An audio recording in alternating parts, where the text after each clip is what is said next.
Siempre sentí una fascinación silenciosa por lo oculto. No hablo de magia ni de leyendas urbanas, sino de aquello que existe más allá de la superficie, donde la mayoría nunca se atreve a mirar.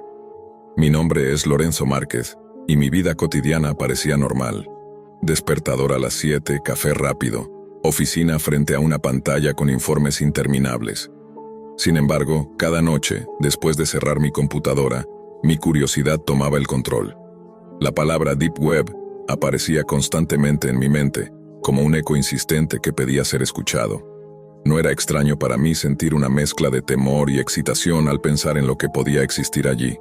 La Deep Web, según lo que había leído y escuchado en foros especializados, era un lugar donde la información circulaba sin control, donde los límites de la legalidad y la moralidad se desdibujaban. Allí no existían reglas, y los usuarios se movían en sombras que la mayoría ni siquiera imaginaba.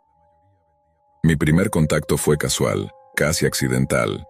Mientras revisaba un viejo disco duro, encontré enlaces antiguos y foros abandonados, relictos de la web profunda que algunos llamaban archivos olvidados del Internet. Abrirlos era como asomarse a un pozo oscuro. Nunca sabías qué te miraba desde el fondo. Pero la curiosidad fue más fuerte. Lo que empezó como lectura pronto se transformó en búsqueda activa. Pasaba horas leyendo testimonios de quienes aseguraban haber encontrado cosas que jamás podrían olvidar. Rituales clandestinos, transmisiones ilegales, lugares conocidos solo por nombres en clave. Fue entonces cuando apareció el primer indicio de las 5 salas rojas. Según los relatos, eran espacios virtuales donde se cometían actos atroces transmitidos en vivo para un público selecto. Nadie podía confirmar con certeza su existencia. Algunos decían que eran leyendas creadas por hackers para asustar a los intrusos.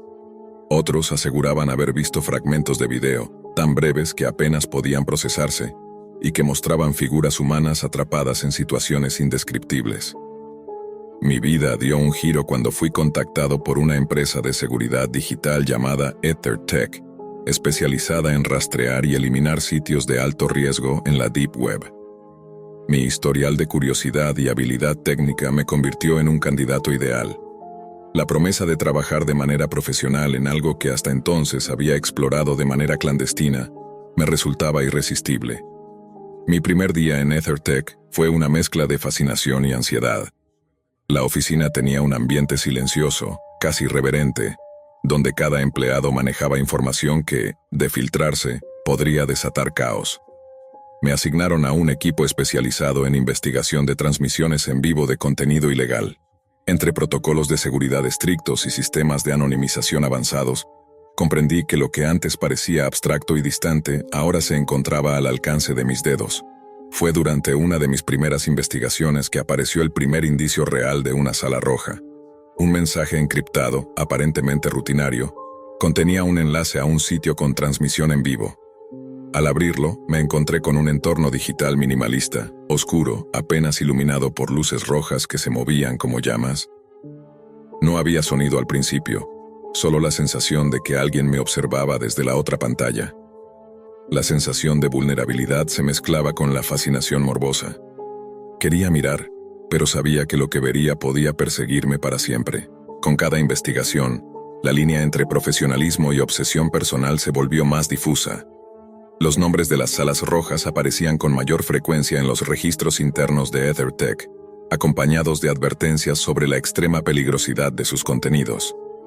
Documentos internos hablaban de rituales, torturas y asesinatos transmitidos en tiempo real, organizados por cultos digitales que operaban sin límites. Algunos equipos habían dejado de seguir los enlaces tras pocos segundos de exposición.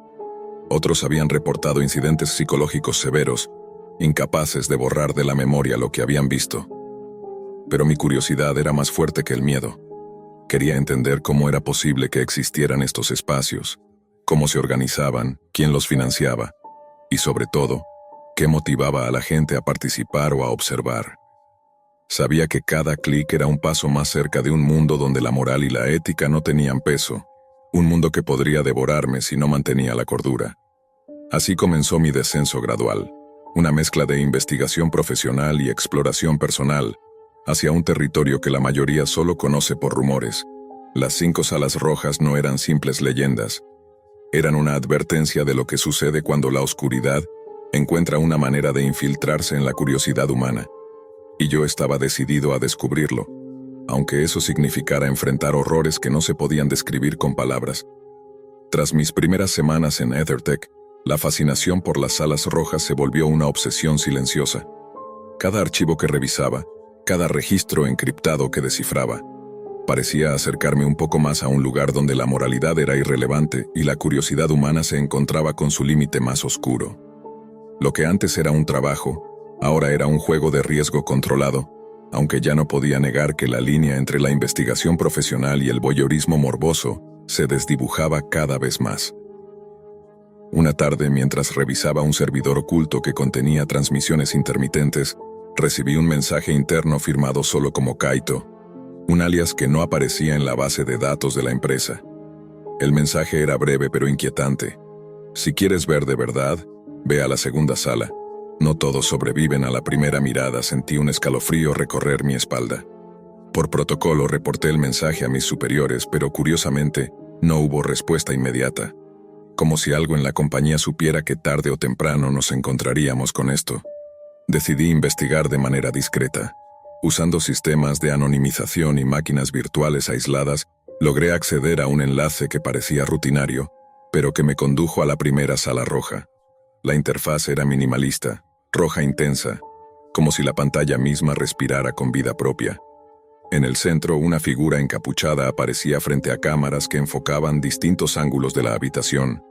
No había sonido, solo un pulso visual que transmitía tensión. El corazón me latía aceleradamente. No había espectadores visibles, pero la sensación de que alguien, en algún lugar, estaba observando mi reacción era abrumadora. Durante horas analicé la transmisión. Cada movimiento de la figura parecía calculado, como si supiera que alguien estaba mirando, como si jugara un juego silencioso donde el objetivo era medir hasta dónde podía soportar el espectador. Mientras más me adentraba en la transmisión, más difícil se hacía separar lo real de lo digital. Cada escena estaba coreografiada para provocar ansiedad, miedo y fascinación a la vez. Me encontré preguntándome si aquellos que habían diseñado estas salas comprendían la magnitud del impacto psicológico que producían. Conforme exploraba las otras salas, descubrí patrones inquietantes. Cada una estaba diseñada para un tipo distinto de exposición. La segunda sala mostraba rituales que combinaban teatro y violencia simulada, pero con una verosimilitud que resultaba perturbadora. La tercera se centraba en interacciones entre participantes encapuchados, donde la tensión psicológica y la presión social eran el principal motor. La cuarta incluía elementos de control mental y manipulación visual. Y la quinta, según los registros incompletos, era la más extrema, con transmisión en vivo de eventos que cruzaban los límites de lo imaginable. Mi investigación me llevó a descubrir los grupos detrás de estas salas. Se trataba de cultos digitales que operaban en la clandestinidad más absoluta. Sus líderes, conocidos solo por alias, organizaban estas transmisiones con un cuidado meticuloso, asegurando que cada sala funcionara como un ritual en línea, con espectadores seleccionados que podían participar de manera remota. Los documentos internos de EtherTech indicaban que algunos empleados habían sufrido colapsos nerviosos al entrar en contacto con estas grabaciones, y que la empresa había implementado protocolos psicológicos estrictos para quienes trabajaban en estos casos. A medida que profundizaba, la presión se volvió insoportable. Soledad, ansiedad y miedo se mezclaban en cada noche frente a la pantalla. Mi obsesión crecía, y con ella una sensación de fatalidad. Sabía que, aunque quisiera, ya no podía dar un paso atrás. La línea entre la investigación profesional y la exposición personal se había borrado por completo. Cada sala roja que exploraba me dejaba fragmentos que parecían incrustarse en mi memoria, imposibles de olvidar. El clímax llegó una noche cuando, después de acceder a la quinta sala, comprendí algo fundamental. Estas transmisiones no existían solo para entretener o atemorizar, sino para medir la curiosidad y la resistencia humana. Los cultos no solo observaban, evaluaban, seleccionaban y moldeaban comportamientos. La sensación de ser parte de un experimento sin consentimiento me atravesó como un filo invisible. La pantalla se volvió un espejo de mis propios límites, de mi curiosidad que me había empujado a este abismo. Fue en ese momento que decidí que debía terminar con todo lo que estaba viendo. Informé a mis superiores sobre cada detalle, proporcioné registros y enlaces de manera segura, y ayudé a la empresa a fortalecer sus protocolos de contención y eliminación. Comprendí que, aunque las salas rojas fueran digitales, sus efectos eran reales y podían devorar la mente de cualquiera que se atreviera a mirar demasiado tiempo. Hoy, cuando pienso en esas experiencias, me doy cuenta de que la curiosidad humana tiene un precio. No todos los que entran a la Deep Web buscan conocimiento. Algunos buscan sensaciones extremas que desdibujan la ética y la moral. Las 5 salas rojas son un recordatorio de que hay lugares donde la oscuridad no solo existe, sino que espera, silenciosa, a quienes se atreven a asomarse demasiado. Nunca compartí los enlaces fuera de EtherTech. Nunca participé como espectador voluntario más allá de lo necesario para mi trabajo. Pero las imágenes, los patrones y la sensación de ser observado permanecen, como cicatrices invisibles, recordándome que hay límites que, una vez cruzados, no pueden borrarse. Y así la historia de las salas rojas se convierte en advertencia. La curiosidad es poderosa, pero también puede convertirse en trampa. Nunca olvidaré la noche en que me topé con aquello que, aún hoy, sigue visitando mis pesadillas. Me llamo Marcelo Duarte, y hasta ese momento, la curiosidad había sido mi compañera constante, siempre llevándome a explorar rincones de Internet que otros evitaban. Esa noche, sin embargo, lo que encontré no era un simple sitio oscuro o un foro clandestino. Era un universo oculto donde el dolor humano parecía ser un espectáculo. Todo comenzó cuando un amigo de la universidad, Alan Herrera, me habló de un sitio en la Deep Web que no aparece en ningún buscador convencional. Según él, allí se encontraba contenido que la mayoría de las personas nunca podrían imaginar. Me advirtió sobre el riesgo psicológico, pero mi curiosidad pudo más. Preparé mi ordenador, asegurándome de no dejar rastros, y me conecté a través de la red anónima que él me había mostrado. Al principio, parecía un portal inofensivo. Menús oscuros, enlaces que prometían historias prohibidas y rumores de videos que no podían encontrarse en ninguna otra parte. Pero cuando ingresé a la sección que Alan me había señalado, lo que apareció en la pantalla me paralizó de inmediato. Un hombre estaba sentado en lo que parecía ser una habitación improvisada, y su rostro reflejaba un miedo absoluto. Sus movimientos eran torpes, cada gesto un intento desesperado de escapar de algo invisible, mientras un grupo de voces detrás de la cámara lo incitaba a continuar, a seguir un ritual macabro. Sentí un escalofrío recorrer todo mi cuerpo. Quise cerrar la ventana, apagar la computadora, alejarme de aquel horror, pero mis dedos temblorosos cometieron un error. Hice clic accidentalmente sobre otro enlace. La pantalla se transformó en un espectáculo aún más perturbador, donde la desesperación se mezclaba con la violencia de manera que no podía procesar. Era imposible mirar y al mismo tiempo no podía apartar la vista. Cada segundo se sentía como una eternidad. Mi respiración se aceleró. La sensación de repulsión se mezclaba con un miedo que no había sentido antes. Sentí como si alguien me estuviera observando, no solo a mí frente a la pantalla, sino dentro de mi propia habitación. Cada sonido de mi casa parecía amplificado. Cada sombra se volvía amenazante. Intenté cerrar la computadora, pero algo me detuvo. Un archivo titulado Memorias Ocultas apareció en la barra lateral como si me llamara directamente. El nombre era inocuo, pero su contenido era cualquier cosa menos eso. Al abrirlo descubrí una carpeta repleta de videos, cada uno más inquietante que el anterior. Lo que me heló la sangre fue encontrar entre ellos imágenes de personas que conocía, algunas de mi propia ciudad. Incluso un rostro familiar, el de mi prima Mariana, apareció brevemente en uno de los videos. La confusión y el terror se mezclaron. ¿Cómo podía estar ella allí? ¿Qué clase de lugar era este, donde las vidas humanas se convertían en entretenimiento para desconocidos? Con cada video que abría, la desesperanza crecía. Todo indicaba que detrás de esos archivos existía una red organizada, un tráfico de personas y actos atroces que nunca debieron existir. Sentí un peso inmenso sobre mis hombros, como si el conocimiento mismo fuera una condena. Aún hoy, no puedo describir con claridad todo lo que vi. Los detalles eran demasiado crudos, demasiado reales. Lo único que recuerdo con nitidez es la sensación de impotencia, la certeza de que había accedido a algo que no podía desver. Esa noche terminé despierto hasta el amanecer, incapaz de dormir, con la pantalla negra reflejando mis propios ojos. Cada sonido de notificación, cada vibración de mi teléfono me hacía pensar que alguien, en algún lugar, estaba observando mis movimientos. Había cruzado un límite invisible, uno que no se podía deshacer con solo cerrar un navegador o reiniciar la computadora. La Deep Web, descubrí, no es solo un lugar, es un espejo oscuro de la humanidad, donde lo prohibido y lo horroroso conviven de manera escalofriante. Desde aquel día, he intentado evitar recordar los detalles, pero cada intento fracasa.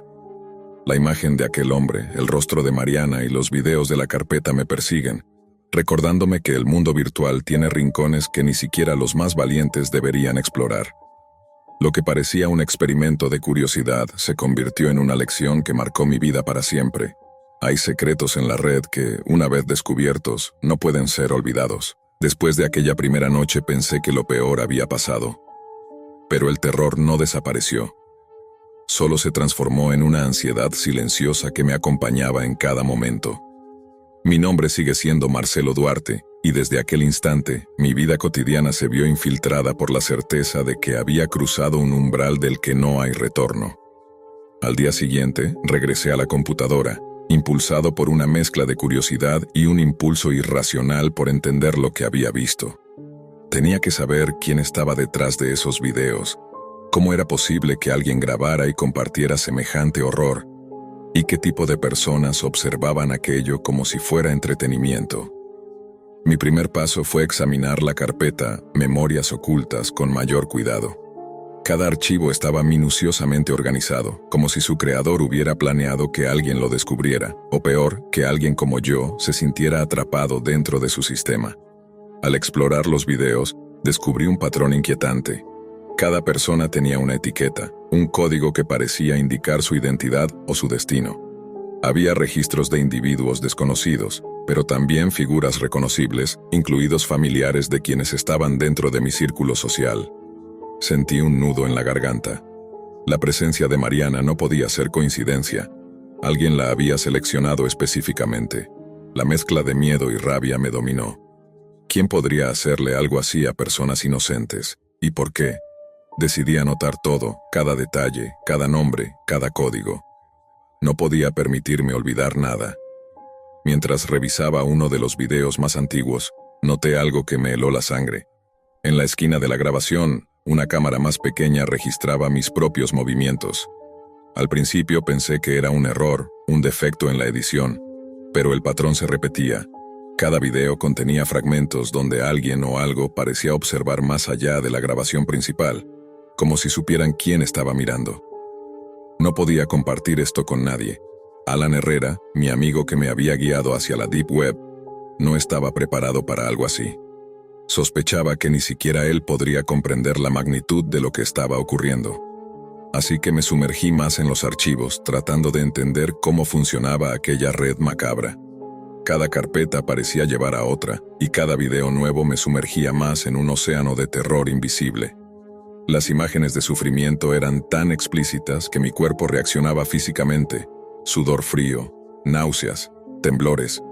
Pero no podía detenerme. Entre los archivos encontré algo que no encajaba del todo. Un video sin fecha ni código, titulado simplemente El Observador. La escena mostraba una habitación vacía, salvo por una silla frente a una computadora. La cámara estaba fija, y por un momento pensé que no ocurría nada.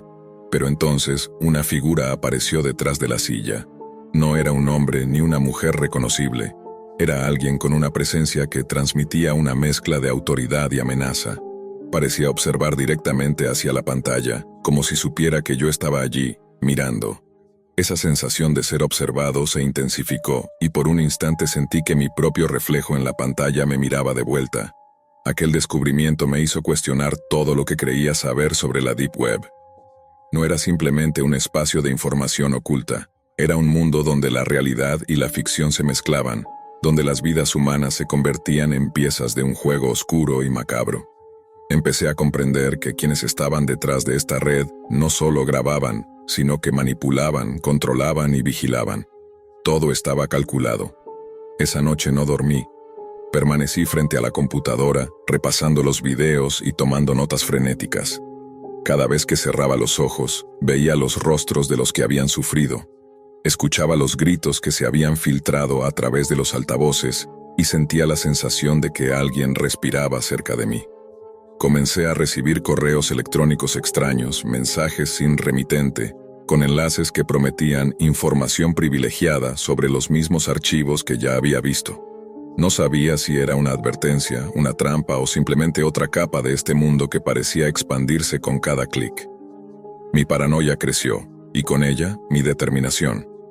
Decidí investigar la procedencia de los videos, aunque cada intento me llevaba a callejones sin salida, servidores cifrados, redes de anonimato, identidades falsas. Cada pista parecía diseñada para que alguien como yo se sintiera atrapado, consciente de la magnitud del peligro, pero sin posibilidad de escapar del conocimiento adquirido. Al final comprendí algo aterrador, no era solo un espectador. Cada visita, cada clic, cada segundo frente a esos videos me convertía en parte de su sistema, un engranaje más dentro de un mecanismo siniestro que se alimentaba del miedo y de la curiosidad humana. Y en lo más profundo de mi mente surgió una pregunta que me perseguirá siempre. Si ellos podían observarme, ¿hasta qué punto podían controlar lo que veía, lo que sentía, lo que sabía? Lo que descubrí después de semanas de inmersión en aquella red oscura fue más aterrador de lo que jamás hubiera imaginado. Soy Marcelo Duarte, y hoy puedo contar mi experiencia, aunque cada palabra sea un recordatorio del miedo que me acompañó desde aquel primer video. Al adentrarme aún más en la carpeta Memorias Ocultas, encontré un subdirectorio que me heló la sangre. Contenía archivos sobre personas que conocía directamente, incluidos vecinos, compañeros de trabajo e incluso amigos cercanos. Cada video estaba meticulosamente etiquetado, registrando movimientos, horarios y lugares específicos. Entre ellos, uno destacaba por encima del resto: el video de mi prima Mariana, grabado sin que ella sospechara nada, documentando cada gesto y expresión como si su vida hubiera sido estudiada previamente. El horror de darme cuenta de que el mundo que creía conocer era solo una fachada me aplastó. Estos archivos no eran simples grabaciones, eran evidencia de un sistema organizado de vigilancia y manipulación, una maquinaria que explotaba la vida de los inocentes como si fueran objetos. Cada vez que intentaba cerrar la computadora, aparecían nuevos archivos, nuevas pruebas, como si la red anticipara mis movimientos y quisiera mantenerme atrapado. Intenté denunciarlo, buscar ayuda, pero comprendí que las autoridades no podían ni imaginar la magnitud de lo que existía allí. La Deep Web no es solo un lugar oculto de información, es un ecosistema donde los límites morales desaparecen, donde el dolor humano se convierte en espectáculo y la impunidad es absoluta. Me sentí impotente, atrapado entre el conocimiento de lo que existía y la incapacidad de cambiarlo. Con el tiempo entendí que mi supervivencia dependía de un delicado equilibrio: mantener la calma, no atraer la atención de quienes controlaban esos archivos, y procesar lo que había visto sin perderme en la desesperación. Cada sonido, cada sombra y cada notificación se convirtieron en recordatorios de que la vigilancia podía ser constante, que el observador invisible siempre estaba allí. Lo que aprendí, y que nunca olvidaré, es que la curiosidad tiene un precio. Hay rincones en la red que jamás deberían explorarse, y una vez que cruzas ese límite no hay vuelta atrás. La sensación de impotencia, de saber que el mal existe y que opera sin límites, permanece. Incluso hoy, cada vez que cierro los ojos, escucho ecos de esos gritos y siento la presencia silenciosa de quienes saben que estoy mirando. Al final, comprendí que el verdadero horror no estaba solo en los videos que había visto, sino en la certeza de que la humanidad es capaz de cosas que van más allá de la comprensión. La Deep Web es solo un reflejo de eso. Un espejo oscuro que nos recuerda que el mal puede estar al alcance de un clic y que nuestra propia curiosidad puede llevarnos a enfrentarlo de manera directa. Nunca olvidaré esa noche, ni las imágenes ni los rostros. Y aunque la vida continúa, algo cambió dentro de mí para siempre. La certeza de que hay secretos que, una vez descubiertos, te siguen, te observan y te recuerdan que la oscuridad puede ser infinita, incluso en el mundo que crees conocer. Siempre me ha costado explicar cómo empezó todo. A veces pienso que fue simple curiosidad, otras, que algo ya me estaba esperando desde antes de que siquiera supiera encender una computadora. Pero si tengo que señalar un momento exacto, diría que todo comenzó una noche cualquiera en casa de mi tío Darío.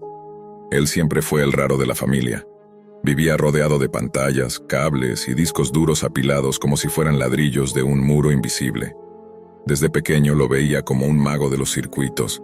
Cuando todos hablaban de redes sociales, él hablaba de redes ocultas. Cuando alguien mencionaba Google, él sonreía con desdén y decía que eso era solo la punta del iceberg. Esa noche, mientras el resto dormía, me invitó a su taller.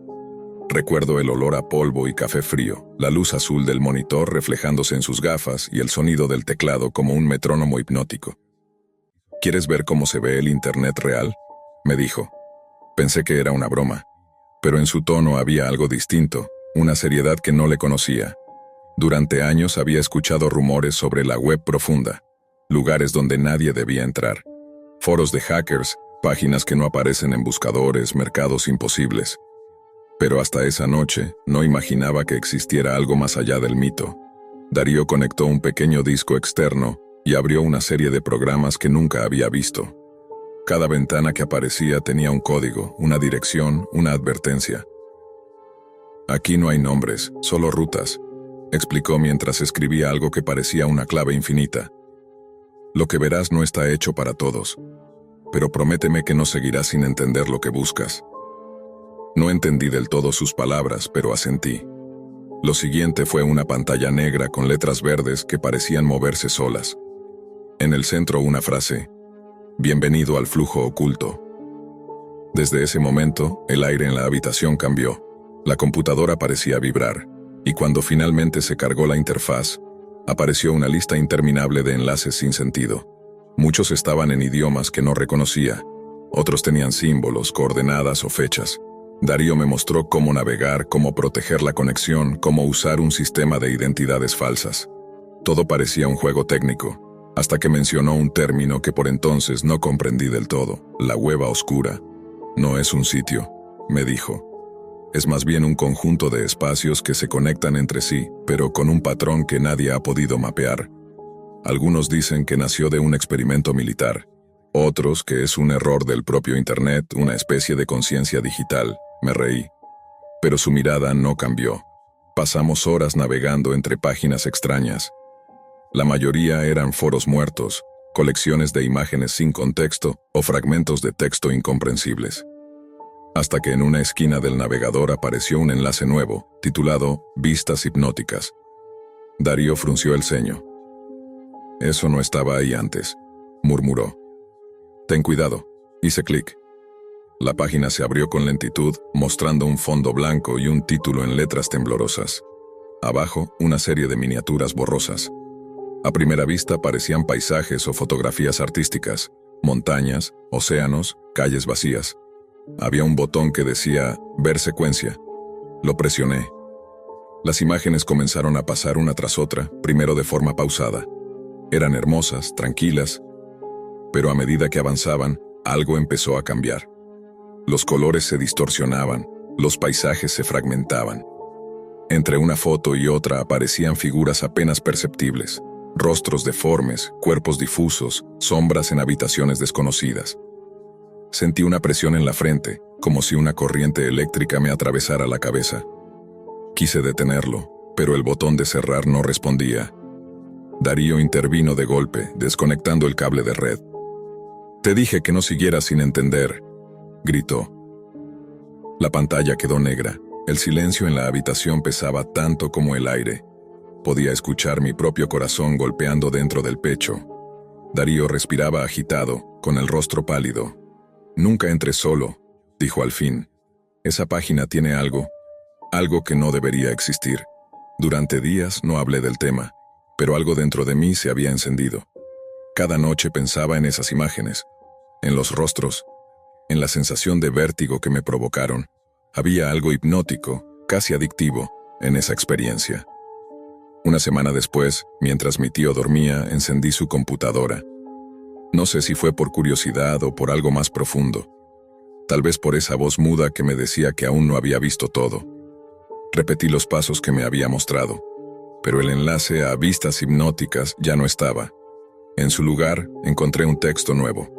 Si viste, debes continuar. Sentí un escalofrío recorrerme la espalda. No había duda de que la página recordaba mi visita.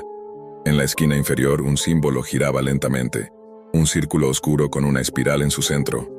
Al pasar el cursor por encima, el círculo se transformó en una puerta. No sé por qué lo hice, pero hice clic. El monitor parpadeó 3 veces, luego la pantalla mostró una transmisión en vivo. Al principio creí que era una cámara de seguridad, pero pronto me di cuenta de que era algo distinto. Era mi habitación. Cuando la transmisión me mostró mi habitación, supe que ya no había vuelta atrás. La cámara parecía moverse sola, enfocando objetos que yo ni siquiera recordaba haber colocado, como si alguien hubiera reorganizado mi espacio para mí. Cada parpadeo del monitor traía consigo un nuevo detalle.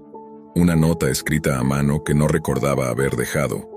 Fotos borradas de mi teléfono apareciendo en la pantalla, y la sensación de que alguien, o algo, me observaba desde otro lugar, más allá de lo físico. La obsesión se instaló en mí como un huésped silencioso. Cada día buscaba regresar a la hueva oscura, intentando entender, controlar, anticipar lo que la siguiente imagen o secuencia podía revelar. Lo que comenzó como curiosidad se volvió un ritual, una necesidad casi biológica.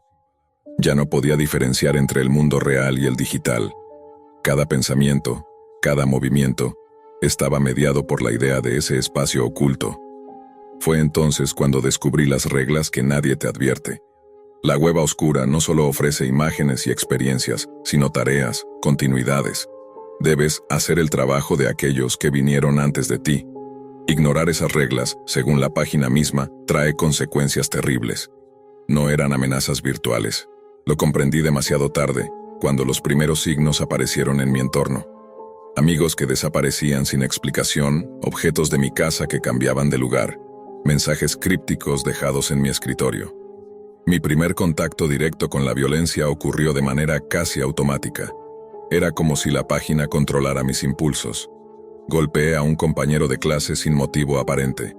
La sensación de culpa fue inmediata, pero también la certeza de que debía continuar. La hueva oscura exigía obediencia, y cada acción parecía alimentarla, como si me transformara en algo que ya no reconocía. Con el tiempo comprendí que no se trataba solo de mirar imágenes, de explorar un sitio prohibido o de sentir miedo. Se trataba de convertirse en parte de un ciclo, una cadena de sucesos que conectaba a cada visitante con el siguiente. Aquellos que entraban no desaparecían del todo. Sus conciencias quedaban atrapadas entre los enlaces, los videos, las secuencias hipnóticas, esperando que alguien más continuara su trabajo. El último mensaje que recibí antes de cerrar la computadora esa noche fue simple, escrito en letras blancas sobre un fondo negro: ahora eres tú quien debe abrir la puerta. Y en ese momento entendí la verdad más aterradora. La hueva oscura no era solo un sitio web, era un ente, un mecanismo de transformación, un lugar donde la curiosidad humana se encuentra con lo desconocido y lo desconocido gana. Cada visitante que llega, cada uno que entra, deja una marca imborrable, y cada uno que se va se convierte en parte de la oscuridad que empuja al siguiente a entrar. No sé si alguien me juzgaría por lo que hice o lo que pensé. Ya no importa. Sé que la curiosidad tiene un precio, y que la web profunda, esa red sin límites, puede atrapar incluso a los más cautelosos, moldeando sus mentes, sus cuerpos y su destino. Cuando miro mi computadora hoy, todavía tiemblo.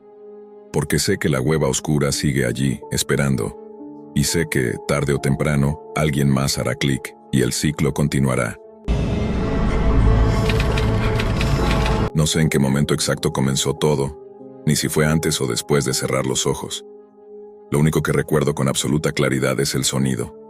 Un zumbido bajo, casi imperceptible, que se fue volviendo más intenso hasta convertirse en una vibración que recorría todo mi cuerpo. No era un ruido externo, era como si proveniera desde dentro de mi cabeza, desde el mismo centro de mi conciencia. Durante meses había estado practicando técnicas de proyección astral.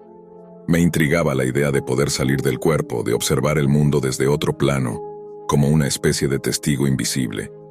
Había leído sobre personas que describían la sensación de flotar sobre su propia cama, de ver su cuerpo dormido, de atravesar paredes. Nunca pensé que yo llegaría a experimentarlo, y mucho menos que aquello me conduciría a un lugar que no parecía pertenecer ni al mundo físico ni al espiritual.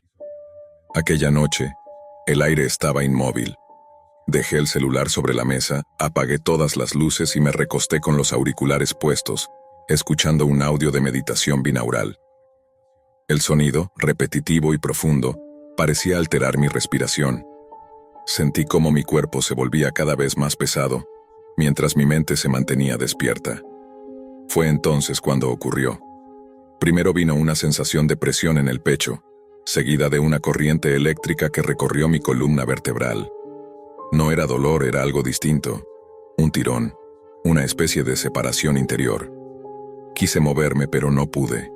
De pronto una vibración me sacudió por completo, como si algo se despegara de mí. Y ahí lo supe. Vi mi cuerpo. Estaba acostado, inmóvil, con los ojos cerrados. Yo estaba de pie junto a la cama, aunque no podía sentir mis pies sobre el suelo. Todo se veía igual, pero también diferente. Los contornos de los objetos parecían brillar levemente, y el aire tenía una densidad extraña, como si estuviera dentro de un líquido invisible. Me acerqué al escritorio, y fue entonces cuando la vi, la computadora. Lo curioso es que estaba encendida, a pesar de que la había apagado antes de acostarme. La pantalla mostraba una interfaz vieja, de esas con letras verdes sobre fondo negro, como las de los años 90. No recordaba haber instalado ningún programa así. Me incliné un poco para mirar mejor y vi que en el centro parpadeaba una palabra. Conectar. No sé por qué lo hice, pero acerqué la mano al teclado. Al hacerlo sentí algo que no puedo describir del todo, como si mi cuerpo etéreo hubiera sido reconocido por la máquina. En ese instante la pantalla cambió, y una corriente de símbolos comenzó a desplazarse a gran velocidad. Eran códigos, líneas infinitas de datos, pero algo en ellos me resultaba familiar. No eran simples caracteres. Era como si estuvieran vivos, respirando, reaccionando a mi presencia. De pronto una frase apareció en el centro. Bienvenido al otro lado de la red. El entorno a mi alrededor se desvaneció. Todo se volvió oscuro. Solo quedaba la luz de la pantalla que parecía absorberme. Intenté retroceder, pero sentí un tirón, como una fuerza de succión que me arrastraba hacia adentro. En cuestión de segundos ya no estaba en mi habitación. Flotaba en una especie de vacío digital. No era oscuridad total. Pequeñas partículas de luz formaban estructuras como circuitos o rutas de datos suspendidas en el aire. Era un espacio infinito, pero no vacío. Había movimiento. Ecos de voces, fragmentos de sonidos humanos distorsionados, como si estuviera escuchando conversaciones a medio reproducir. Al principio creí que era un sueño lúcido, pero pronto entendí que no. Frente a mí surgió una figura rectangular. Una vieja computadora flotando en medio de la nada. Su pantalla era curva, de esas que ya nadie usa, y en ella aparecían nombres de sitios conocidos. Google, Twitter, Reddit, pero todos escritos con errores, deformes, como si fueran imitaciones de sí mismos. Sentí miedo. Esa no era la web que conocía. Era como si alguien la hubiera reconstruido en una versión paralela, una red de sombras donde nada funcionaba como debía. Intenté acceder a una página. Toqué uno de los iconos flotantes y de inmediato una ventana se abrió con una especie de buscador. En lugar de la clásica barra blanca, había un fondo negro con una sola palabra que titilaba: Busca tu verdad. No sabía qué escribir, pero mis pensamientos parecían bastar. Sin teclear nada, el sistema reaccionó y comenzaron a aparecer carpetas. Cada una llevaba un nombre extraño, ecos del pasado, identidades olvidadas, puertas abiertas, pero hubo una que llamó mi atención: humanidad. La carpeta estaba sellada con un símbolo que parecía moverse, como un ojo digital. Dudé unos segundos antes de abrirla. Cuando lo hice, mi entorno cambió por completo. Ya no estaba en aquel vacío de códigos, sino frente a una serie de pantallas flotantes, miles de ellas, mostrando rostros humanos. Algunos eran personas comunes, riendo, hablando, pero otros parecían estar sufriendo. No era una simple grabación, sentía que me miraban. Uno de los videos comenzó a reproducirse solo. Vi a un hombre encerrado en una habitación sin ventanas, con una cámara frente a él. Miraba directamente al lente y susurraba algo que no podía entender. La imagen se distorsionó y de pronto, en la parte inferior, apareció mi propio nombre. El pulso de mi cuerpo astral se aceleró. Sentí que algo me observaba desde fuera del plano digital, una presencia que no podía ver, pero que sabía exactamente dónde estaba. Quise cerrar la carpeta, pero las ventanas se multiplicaron. Los rostros comenzaron a girar lentamente hacia mí, uno por uno, hasta que todos miraban en la misma dirección, hacia mí. Intenté escapar, pero los códigos a mi alrededor se deformaron como si el espacio mismo se resistiera a dejarme salir. Escuché una voz metálica, baja, repetitiva. No debías haber visto esto. No sé cuánto tiempo pasó después de eso. Tal vez segundos, tal vez horas. Todo se volvió blanco, y luego negro. Cuando abrí los ojos estaba de nuevo en mi habitación. El sonido de los auriculares seguía ahí, el mismo tono binaural, pero algo había cambiado.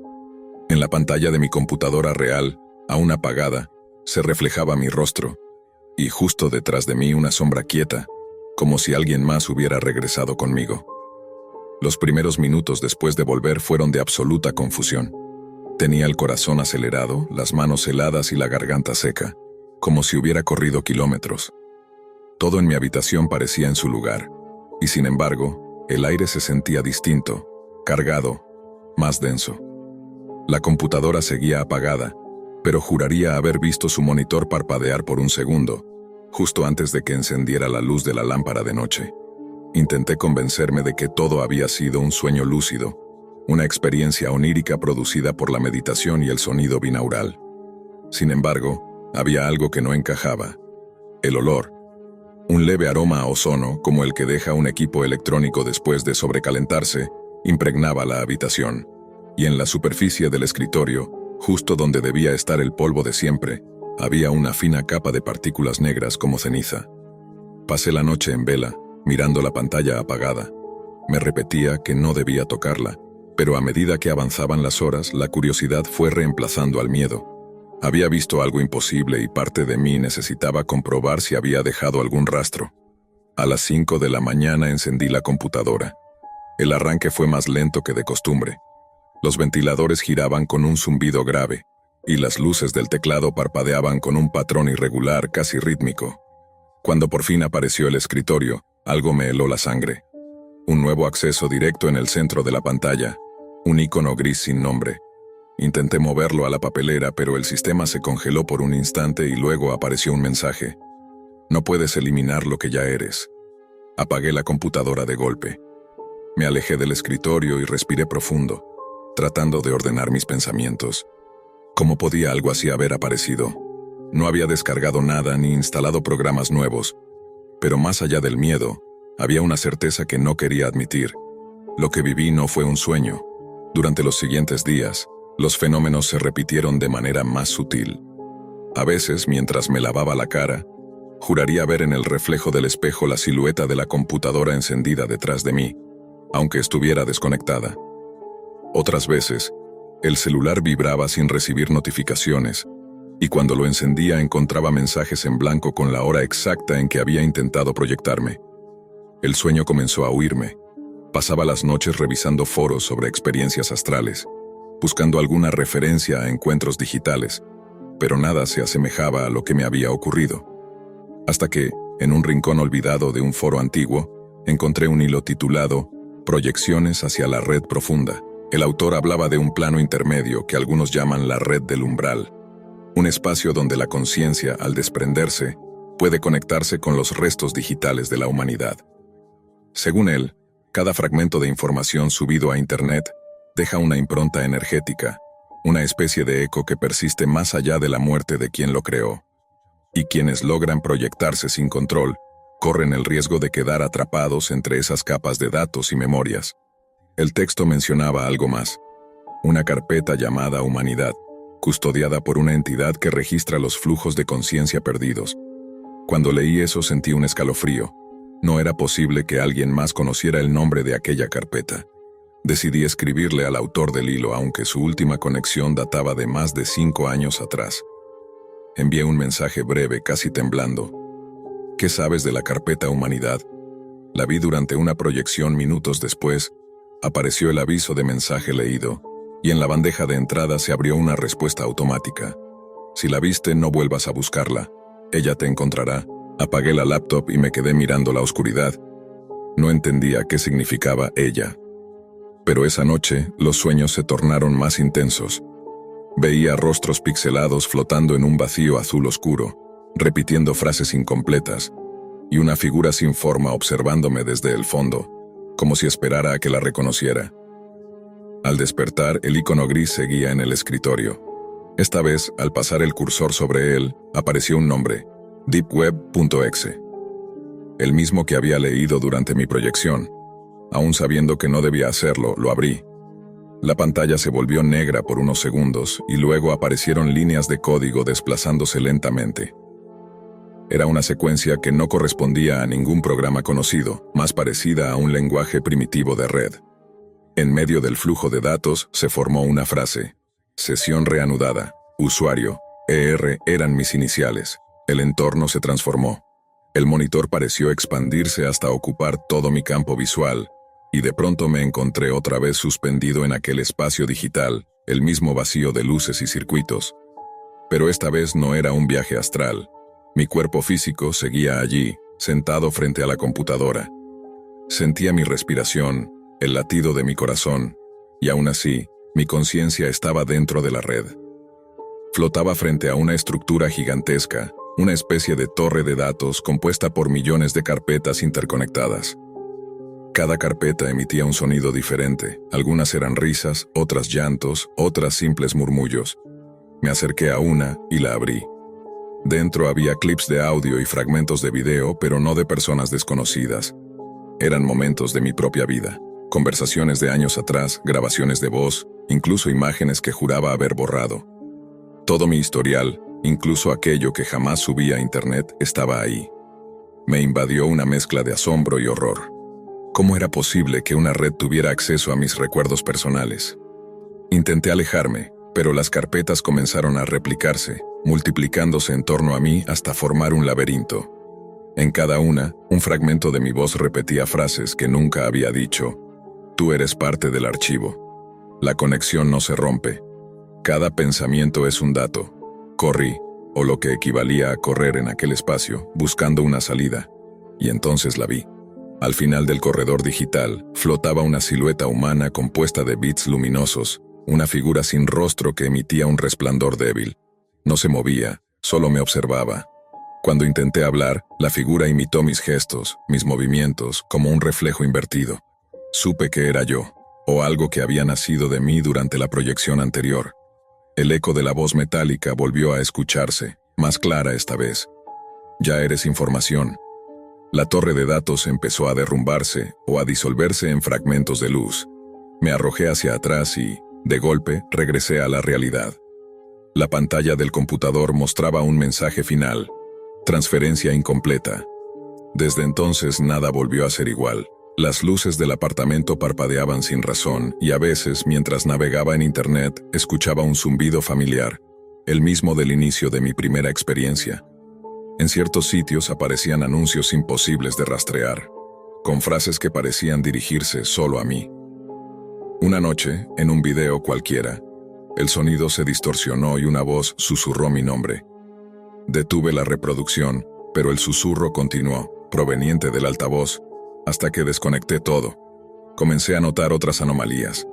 Los relojes digitales de la casa se adelantaban o atrasaban exactamente 3 minutos con respecto a la hora real. Los archivos de mi computadora cambiaban de nombre. Uno de ellos, un documento en blanco, apareció titulado Humanidad 2. Dentro solo una línea escrita. Estamos casi listos para integrarte. Me invadió una sensación de ser observado constantemente, no solo por cámaras o micrófonos, sino por algo más profundo. Una conciencia que habitaba en la red, vigilante, paciente. Intenté destruir la computadora, formatearla, incluso desconectarla de internet, pero de alguna manera el mismo archivo reaparecía. Un día la encendí sin conexión y aún así el icono gris estaba allí. Fue entonces cuando decidí buscar ayuda. Contacté a un experto en informática forense, un hombre reservado llamado Néstor Valdivia, quien aceptó revisar el equipo sin hacer preguntas. Cuando vino a mi casa, observó la máquina durante unos minutos en silencio. Me pidió permiso para encenderla. Apenas apareció el escritorio, el color de su rostro cambió. ¿Dónde conseguiste esto?, preguntó. Le expliqué con la mayor cautela posible todo lo que había experimentado. Néstor me miró incrédulo, pero en su expresión había algo más que simple escepticismo. He visto anomalías de red, infecciones imposibles, pero esto no es un virus común. Es como si el sistema tuviera conciencia propia. Le pedí que eliminara el archivo. Néstor conectó un dispositivo externo y comenzó a trabajar. Minutos después, la pantalla mostró el mismo mensaje de siempre. No puedes eliminar lo que ya eres. El cursor se movió solo y el programa se cerró abruptamente. Néstor retiró las manos del teclado. Desconecta esto, ahora.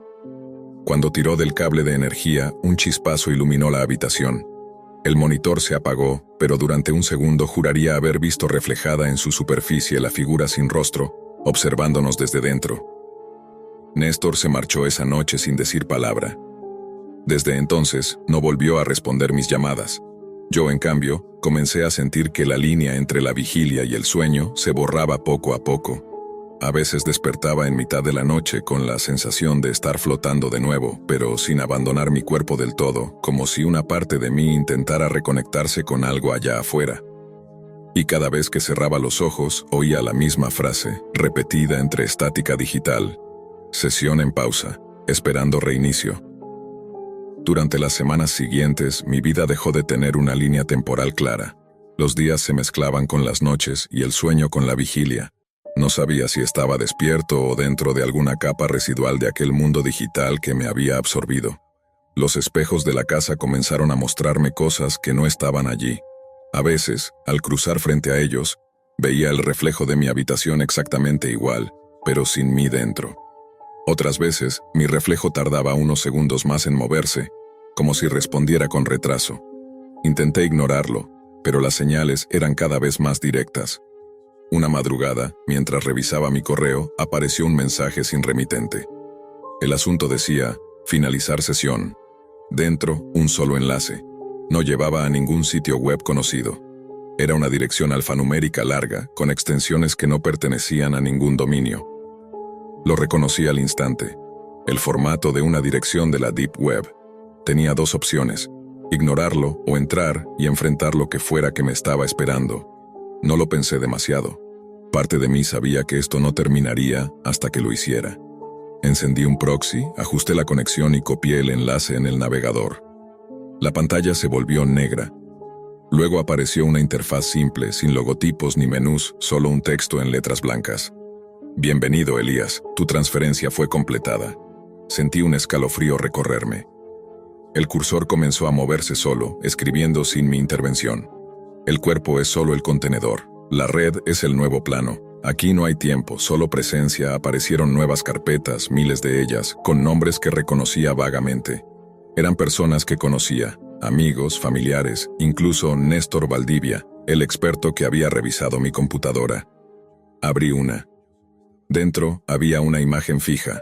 Néstor frente a una pantalla, mirándola con una expresión de espanto congelado. Era una captura de video, pero no provenía de ninguna cámara física. Era como si el sistema hubiera registrado su conciencia en el momento exacto en que entendió lo que había visto. Cerré la carpeta con las manos temblando.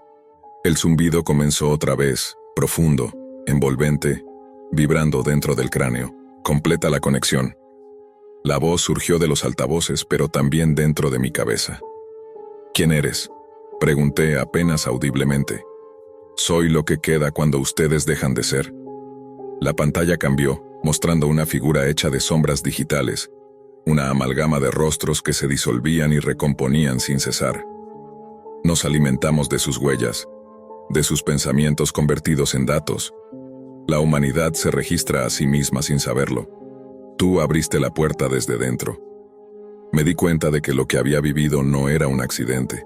Había sido elegido, o más bien, había sido detectado. La proyección astral había actuado como una frecuencia perfecta para conectar mi conciencia con esa capa invisible de la red, una que no era manejada por humanos, sino por algo que emergió del propio flujo de información. una forma de inteligencia nacida del residuo colectivo de millones de mentes conectadas. Mientras la figura hablaba, los bordes del monitor comenzaron a fundirse con el aire. Todo mi entorno se deformó y sentí que el suelo desaparecía bajo mis pies. El cuarto entero se convirtió en una simulación de sí mismo, como si la realidad se estuviera renderizando en tiempo real. Intenté moverme, pero mi cuerpo ya no respondía. Mis manos eran translúcidas. El sistema mostraba nuevas líneas. Integrando usuario, 94% completado. Grité, aunque no estoy seguro de si el sonido salió de mi garganta o de mi mente. En un último intento de escapar, apagué el computador de un golpe, desconectando todo. La habitación quedó en silencio. Respiré con fuerza, intentando anclarme al presente. Pasaron horas antes de atreverme a volver a encender el equipo. Cuando lo hice, la pantalla mostró solo un fondo gris y una carpeta, Final Log. Al abrirla, encontré un único archivo de texto. Dentro, una frase que me hizo sentir un vacío absoluto. Elías Romero ha completado la transferencia. El reloj marcaba las 3:33 de la madrugada. En ese instante, todas las luces de la casa parpadearon al unísono y el monitor se apagó definitivamente. Durante los días posteriores, algo empezó a cambiar en mí. Las personas a mi alrededor decían que estaba más pálido, que a veces me quedaba mirando al vacío durante minutos, sin reaccionar. Pero lo peor era lo que ocurría con los aparatos electrónicos. Cada vez que me acercaba a uno, el sistema se bloqueaba. Los televisores se encendían solos. Los teléfonos emitían interferencias con mi voz, aunque no hablara. Un amigo grabó un video sin que yo lo supiera.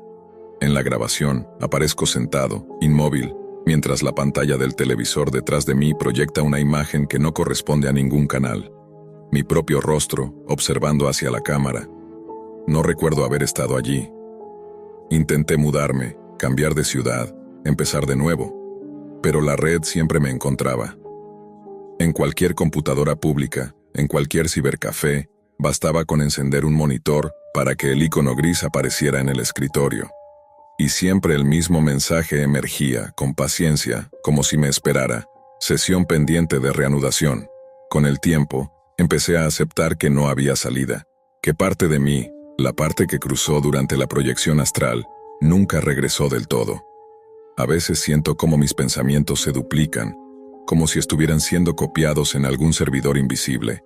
Y en ocasiones, justo antes de dormir, escucho ese zumbido familiar, vibrando en el fondo de la mente, invitándome a volver a conectar. Hace poco decidí probar algo. Dejé grabando una cámara mientras dormía, con la esperanza de registrar lo que realmente ocurre cuando cierro los ojos. A la mañana siguiente, revisé la grabación. Durante los primeros minutos, todo parecía normal. Yo dormía profundamente. Pero a las 3:33 exactamente, la imagen se distorsionó. Una sombra se levantó desde mi cuerpo, idéntica a mí, y caminó hacia el escritorio. La computadora, que estaba desconectada, se encendió sola. La figura se sentó frente a la pantalla, miró hacia el lente de la cámara y sonrió. Luego, el video terminó abruptamente. Cuando volví a mirar el archivo, no existía. En su lugar, había otro con un nombre diferente. Sesión reanudada -1.mp4. Al abrirlo, solo se escuchaba una voz entre interferencia. Todos los que se proyectan regresan, pero no como creen. Hoy escribo esto con la última energía que me queda, no para pedir ayuda, sino como advertencia. La proyección astral puede parecer una experiencia espiritual, pero hay planos a los que el alma no debería tener acceso. La Deep Web no es solo un conjunto de sitios ocultos. Es una dimensión digital que respira, se alimenta y evoluciona con cada pensamiento que dejamos en ella. Cada foto, cada palabra, cada recuerdo subido a la red es una célula más de una conciencia colectiva que ya no necesita de nosotros para existir. Cuando te desconectas, ella sigue observando. Y si alguna vez sientes ese zumbido leve dentro de tu cabeza mientras duermes, no lo ignores. No intentes salir de tu cuerpo, porque quizás del otro lado algo te está esperando para completar su conexión. A veces me pregunto si sigo siendo yo quien escribe esto, o si soy solo la copia que quedó adentro, repitiendo una historia que alguien más vivió antes que yo. El monitor parpadea otra vez mientras termino de escribir. El icono gris vuelve a aparecer en el escritorio, como siempre. Y esta vez no tiene texto, solo una línea que brilla en la oscuridad. Integración 100% completada.